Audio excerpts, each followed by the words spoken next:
On here. This is something I'm continuing. I was falling asleep to it last night.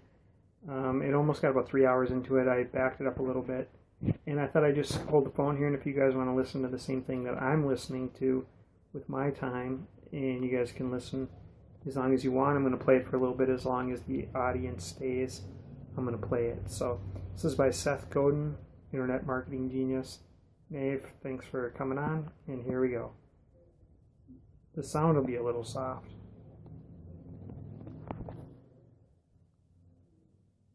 Just 1 second here. The sound's not coming on, or it's not loud enough. To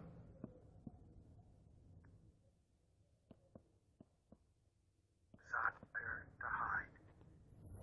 Newsflash. The heretics not only live to tell about it now, they actually thrive. Jerry Shereshevsky was a heretic at Young and Rubicam, where his brash nature didn't sit well with the buttoned-down culture of a 1970s advertising agency. No worries. Jerry went on to make a name for himself at BMG, and then with me at Yoyodyne, and then at Yahoo, and now at a web startup called Grandparents.com. Quite a career. If he had kept his mouth shut, he'd still be marketing coffee makers. Leaders go first. Everyone will think it's stupid. Everyone says it's impossible. Feel free to Guess comment what? along the way. Everyone Periscope, works Ryan, in and the everyone balloon else. factory, and everyone is wrong. The status quo is persistent and resistant. It exists because everyone wants it to. Everyone believes that what they've got is probably better than the risk and fear that come with change. Everyone in the developing world believes that things are going to be the way they were. So when entrepreneurship and technology show up in a village in Kenya, everyone resists. Everyone at a fading record company believes that the only way to make a living is to own the income stream from selling CDs or digital downloads. So when new business models present themselves, everyone ignores them, or worse, sues. Everyone at Microsoft believed that the company was invincible and that the piddling search engines and internet companies in the valley couldn't possibly represent a threat.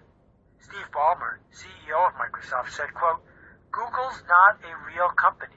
It's a house of cards," unquote. He also said, quote, "There can't be any more deep technology in Facebook than what dozens of people could write in a couple of years. That's for sure," unquote.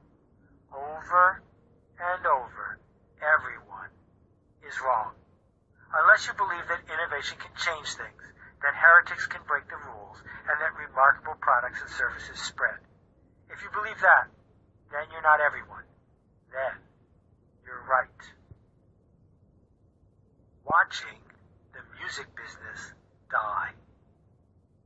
It's not as if they didn't see it coming. It took almost a decade for this thriving, hyper-profitable industry to cave in on itself. The reasons are truly simple. One, music industry executives didn't have the heretic they needed. No one stood up and made change happen. And two, they forgot to embrace their tribe. Taking a look at the music business is a useful education for any heretic. It demonstrates how exceedingly intelligent people in a fairly new industry willfully ignored the world around them and hid. Those lessons apply to just about every industry you can imagine. The first rule the music business failed to understand is that, at least at first, the new thing is rarely as good as the old thing was. If you need the alternative to be better than the status quo from the very start, you'll never begin.